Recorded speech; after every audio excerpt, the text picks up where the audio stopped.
Ang buhay ay parang isang puno ng kahoy. Kung sa buhay mo ngayon nararamdaman mo na tila ang lahat ay nawawala, isipin mo lang ang isang puno ng kahoy. Nawawala ng dahon kada taon, pero patuloy pa rin nakatayo at naghihintay ng tamang panahon para sumibol ulit. Hindi kasi natin hawak ang buhay. Kaya kung ano ang nakakapagpasaya sa'yo, gawin mo.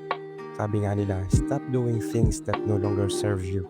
Everything you have in life is that friction of your choice na napili mo. So, kung gusto mo ng ibang result, pumili ka ng ibang choices sa buhay mo.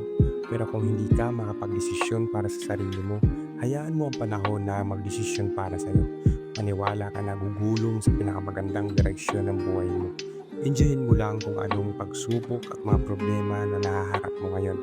At gusto kong sabihin sa iyo na hindi ka nag-iisa. Kung iintindihin natin ang buhay, masaya, malungkot, na mapanakit,